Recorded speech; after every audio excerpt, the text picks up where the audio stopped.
എടാ, നിങ്ങൾ ആരെങ്കിലും ആ മിണ്ടാമുനി രാജുവിന്റെ പെണ്ണിനെ കണ്ടായിരുന്നോടാ? പണി കഴിഞ്ഞൊരു വൈകുന്നേരം ക്ഷീണം മാറ്റാനൊരു കുപ്പിയുമായി മൈതാനത്തിന്റെ മൂലക്കിരിക്കുന്ന നേരത്താണ് തന്റെ കൂടെയുള്ളവരോട് ശശി അത് തിരക്കിയത്. കൂട്ടത്തിലെ പരദൂഷണപ്രിയനായ ശശിയിലൂടെ നാട്ടിലെ ഒരുവിധം കാര്യങ്ങളെല്ലാം അറിയാവുന്ന അവന്റെ കൂട്ടുകാരവനെ സൂക്ഷിച്ചു നോക്കി.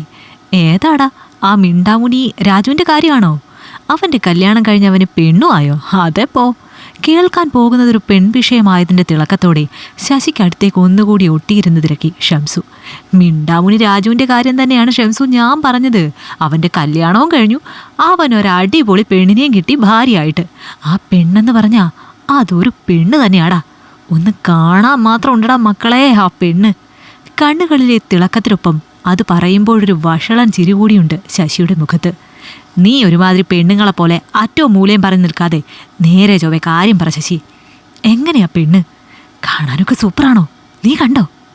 ഷംസുവിനടുത്തിരുന്ന് മുന്നിലെ മിച്ചറിലെ കടല മാത്രം തിരഞ്ഞ് വായിലിട്ടത് ചോദിക്കുമ്പോൾ ഇഷ്ടപ്പെട്ട കാര്യം കേൾക്കാൻ വൈകുന്നവൻ്റെ ചൊടിപ്പുണ്ട് സുരയുടെ ശബ്ദത്തിൽ. ഞാൻ കണ്ടു സുരയാ പെണ്ണിനെ. സൂപ്പറെന്നൊക്കെ പറഞ്ഞാൽ കുറഞ്ഞു പോകും.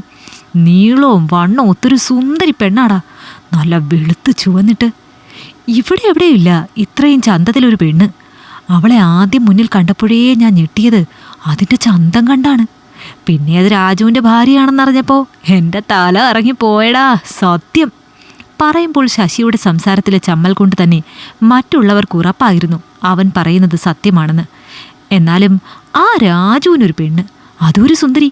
എനിക്കതങ്ങ് സഹിക്കാൻ വയ്യൻ്റെ ശശിയേ. ഗ്ലാസ്സിൽ നിറച്ച മദ്യം അപ്പാടെയെടുത്ത് വായിലേക്ക് കമഴ്ത്തി സങ്കടത്തോടെ സുര പറഞ്ഞതും ഒരു കൂട്ടച്ചിരി തന്നെ മുഴങ്ങി അവിടെ. വയസ്സ് 30 ഒരു പെണ്ണ് കിട്ടാത്തതിൻ്റെ എല്ലാ വിഷമവും ഉണ്ട് സുരയുടെ ശബ്ദത്തിൽ. ഒപ്പം എല്ലാവരും മിണ്ടാമുനി എന്ന് പറഞ്ഞ് കളിയാക്കുന്ന രാജുവിന് വരെ പെണ്ണ് കിട്ടിയതിൻ്റെ കുശുമ്പും. പിറ്റേ ദിവസം പതിവില് നേരത്തെ പണി കഴിഞ്ഞ് മൈതാനത്തിനടുത്തുള്ള ചായക്കടയിൽ വന്നിരുന്നു സുര. ചായക്കടയിൽ നിന്ന് നോക്കിയാൽ കാണാവുന്ന ദൂരത്താണ് രാജുവിൻ്റെ വീട്. രാജുവിൻ്റെ ഭാര്യയെ ഒന്ന് കാണണം. ശശി പറഞ്ഞതുപോലെ ആ പെണ്ണൊരു സുന്ദരിയാണോ എന്ന് നേരിട്ട് കണ്ടുറപ്പിക്കണം. ഇത് രണ്ടുമാണ് സുരയുടെ ലക്ഷ്യം. അതെന്തിനാണെന്ന് ചോദിച്ചാൽ അതറിയില്ല സുരയ്ക്ക്. എന്നാൽ അത് നേരിട്ട് കണ്ട് ഉറപ്പിക്കാതെയും വയ്യ. അതാണ് സുരയുടെ ഇപ്പോഴത്തെ അവസ്ഥ. ഇന്നത്തെ വിരുന്നു കഴിഞ്ഞുള്ള വരവാണോ രാജു? ചായക്കടക്കാരൻ ഉസ്മാന്റെ ചോദ്യം കേട്ട് റോഡിലേക്ക് നോക്കി സുരയുടെ കണ്ണ് മിഴിഞ്ഞുപോയി.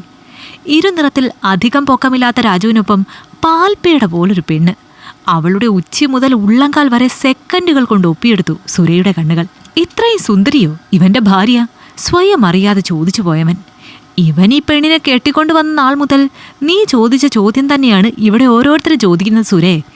ചായക്കടക്കാരൻ ഉസ്മാൻ പറഞ്ഞതും അയാളെ ചോദ്യഭാവത്തിൽ നോക്കി സുര. സത്യം തന്നെയാടാ. ഇവിടെ ഒരാളോട് നേരെ ചൊവ്വ മിണ്ടുകയോ എന്തിനൊന്ന് ചിരിക്കുക പോലും ചെയ്യാത്ത ആ മിണ്ടാമുനി ചെക്കന് പെണ്ണ് കിട്ടിയെന്നും പറഞ്ഞായിരുന്നു നാട്ടുകാരുടെ ചർച്ച മുഴുവൻ. അവനവൻ്റെ ഇഷ്ടത്തിന് എന്ത് വേണേൽ ചെയ്തോട്ടെന്ന് വെച്ചാൽ പോരെ ഈ നാണം കെട്ട നാട്ടുകാർക്ക്. നിന്റെ ഒന്നും കയ്യിൽ നിന്ന് 1 രൂപ പോലും വാങ്ങിയിട്ടില്ലല്ലോ അവൻ്റെ പെണ്ണിനെ നോക്കുന്നത്. പിന്നെ എന്തിൻ്റെ കേടാടാ സുരേ നിനക്കൊക്കെ? സുരയൊട്ടും പ്രതീക്ഷിക്കാത്തൊരു നിമിഷം ഉസ്മാൻ ശബ്ദം ഉയർത്തിയതും വിളറി സുര. നിങ്ങളിങ്ങനെ എന്നോട് ചൂടാവണത് എന്തിനാ? ഇതിന് മാത്രം ഞാനൊന്നും പറഞ്ഞില്ലല്ലോ. കുടിച്ച ചായയുടെ പൈസ ഉസ്മാന്റെ മേശപ്പുറത്ത് വെച്ച് അയാളോട് തിരികെ തട്ടിക്കയറി ആ കടയിൽ നിന്നിറങ്ങി പോകുമ്പോഴും സുരയുടെ മനസ്സിൽ തെളിഞ്ഞു. മിഴിവോടെ നിന്നത് രാജുവും അവൻ്റെ ഭാര്യയും തമ്മിലുള്ള ശാരീരിക അന്തരമാണ്. രാജുവിൻ്റെ പെണ്ണെന്നോർക്കുമ്പോൾ പോലും തൻ്റെ ഉള്ളിലൊരു കുളിരോടുന്നത് തിരിച്ചറിഞ്ഞ സുരയുടെ ചുണ്ടിലൊരു മൂളിപ്പാട്ട് വിരുന്നെത്തിയത് വേഗത്തിലാണ്. ദിവസങ്ങൾ മുന്നോട്ട് നീങ്ങിയതും ഉസ്മാന്റെ ചായക്കടയിലും രാജുവിൻ്റെ വീട്ടുപരിസരത്തുമായി പലതവണ പലരായി സുരയെ കണ്ടു തുടങ്ങിയത് ഒരന്തി ചർച്ചയ്ക്ക് വഴിവെച്ചത് പെട്ടെന്നാണ്. എടാ, നമ്മുടെ സുരയെ ആ രാജു അവൻ്റെ വീട്ടുമുറ്റത്തിട്ട് പൊതിരെ തല്ലുന്നുണ്ടെന്ന് ഒന്ന് വേഗം വന്നേ നിങ്ങൾ. മൈതാനത്തെ പതിവ് വട്ടം കൂടലിനൊരുങ്ങുന്നവരോട് വേഗം വന്ന് ശശി പറഞ്ഞതും രാജുവിൻ്റെ വീട് ലക്ഷ്യമാക്കി വേഗത്തിൽ ഓടിയവർ. ഓടിച്ചെന്നതും കൺമുന്നിൽ കണ്ട കാഴ്ചയിൽ നിശ്ചലരായി ശശിയും കൂട്ടരും. ഇന്നലെ വരെ 4 ആൾ കൂടുന്നിടത്ത് നേരെ നിന്ന് സംസാരിക്കാത്ത രാജു സുരയെ തൻ്റെ കൈകളിൽ തൂക്കിയെടുത്തിട്ട് അടിക്കുന്നത്. രാജു, നീ എന്തായി കാണിക്കുന്നത്? അവനെ വിട്ടേ നീ.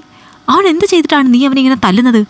രാജുവിനും സുരയ്ക്കും ഇടയിലായി കയറി നിന്ന് ശശി ചോദിച്ചതും തീ പാറും പോലൊരു നോട്ടം ശശിയെ നോക്കി രാജു. എൻ്റെ ഭാര്യയ്ക്ക് വേണ്ടതും അതിലധികവും കൊടുക്കാൻ എനിക്ക് കഴിയും എന്നെനിക്ക് ഉറപ്പുണ്ടായിട്ട് തന്നെയാ ശശി ഞാനൊരു പെണ്ണ് കിട്ടിയത്. അവൾക്ക് ഞാൻ നൽകുന്നത് എന്തെങ്കിലും കുറവുണ്ടെങ്കിൽ അതെന്നോട് തുറന്നു പറയാൻ അവൾക്കറിയാം.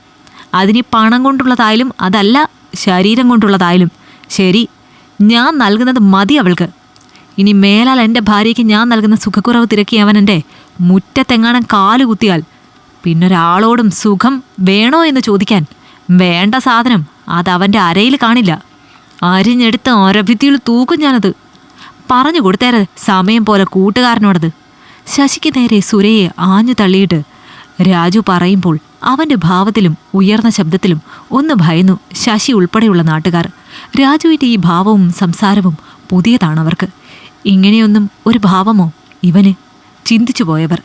രാജുവിൻ്റെ ഭാര്യയ്ക്കടുത്ത് ലോഹ്യം കൂടാൻ ശ്രമിച്ച് സുര ചെന്നിരുന്നതും അവൻ്റെ സഹായം ആവശ്യമുണ്ടെങ്കിൽ അത് ചോദിക്കാനും പറഞ്ഞപ്പോൾ മാത്രമാണ് ശശി അറിയുന്നത്. സുരയെ നോക്കുന്ന ഓരോ മുഖത്തും പുച്ഛം തെളിയുന്നതും അവരെല്ലാം രാജുവിനെ അത്ഭുതത്തോടെ നോക്കുന്നതും കണ്ട ശശി സുരയുടെ മേലുണ്ടായിരുന്ന തൻ്റെ കൈ മെല്ലെ പിൻവലിച്ചു. ഒരാളുടെയും രൂപം കണ്ട അയാളെ വിലയിരുത്തരുതെന്ന പാഠത്തോടെ അവിടെ കൂടിയിരുന്നവരെല്ലാം രാജുവിൻ്റെ വീടിൻ്റെ പടിയിറങ്ങുമ്പോൾ ആരും കൂടിലില്ലാതെ ആ വീട്ടുമുറ്റത്ത് അടികൊണ്ട് അവശതയോടെ കിടന്നു സുര. അവനെ താങ്ങിയാൽ തങ്ങളും അവനെപ്പോലെ ആളുകൾക്കിടയിൽ ചീഞ്ഞു നാറുമെന്ന പാഠം ഉൾക്കൊണ്ട് സുരയെ പിന്നിലുപേക്ഷിച്ച് നടന്നു മറഞ്ഞവരുടെ കൂട്ടത്തിൽ ശശി ഉൾപ്പെടെയുള്ള സുരയുടെ കൂട്ടുകാരെല്ലാം ഉണ്ടായിരുന്നു. ഇഷ്ടമായെങ്കിൽ ലൈക്ക് ചെയ്യൂ. നിങ്ങളുടെ അഭിപ്രായങ്ങൾ കമന്റായി രേഖപ്പെടുത്തൂ. കൂടുതൽ കഥകൾ കേൾക്കാൻ ഈ ചാനൽ സബ്സ്ക്രൈബ് ചെയ്യൂ.